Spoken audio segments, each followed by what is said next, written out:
আসসালামু আলাইকুম।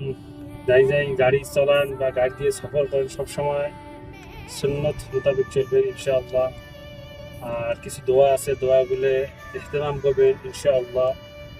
আপনাদের কোনো বালা মুসিবত হবার নাই, আল্লাহ চাহতো।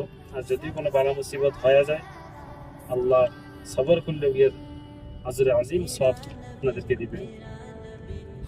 যেমন আমরা যখন কোনো জায়গার উদ্দেশ্যে বাইর হই, তখন বাড়ির থেকে বের হওয়ার সময় বিসমিল্লাহি তাওয়াক্কালতু আলাল্লাহি লা হাওলা ওয়ালা কুওয়াতা ইল্লা বিল্লাহ পড়ি বের হবো ইনশাআল্লাহ।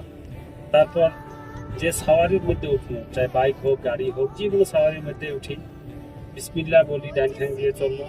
তারপর আলহামদুলিল্লাহ একবার পড়বো। তারপরে সুবহানাল্লাযী সাখখার লানা হাযা ওয়া মা কুন্না লাহু মুকরিনিন ওয়া ইন্না ইলা রাব্বিনা লামুনকালিবুন, এই দোয়াটা পড়বো।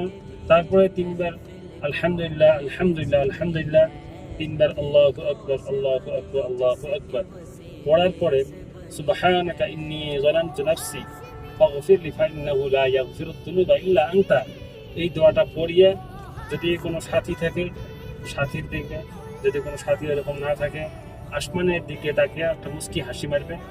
আর যদি আয়াতুল কুরসি জানা থাকে, আয়াতুল কুরসিটাও পড়ে নেবে ইনশাআল্লাহ। সফরের মধ্যে কোনো বালা মুসিবত হবার নয়। যদি কোনো বালা মুসিবত থাকে, আল্লাহ সমস্ত বালা মুসিবত দূর করে দিবে। ভিডিওটা অবশ্যই শেয়ার করে দিবেন যদি ভালো লাগে থাকে। কামের ভিডিও অবশ্যই সেভ করে রাখবেন। আর মোর ইউটিউব চ্যানেলটা সাবস্ক্রাইব করবেন, আর ফেসবুক পেজটাকে অবশ্যই ফলো করে রাখবেন।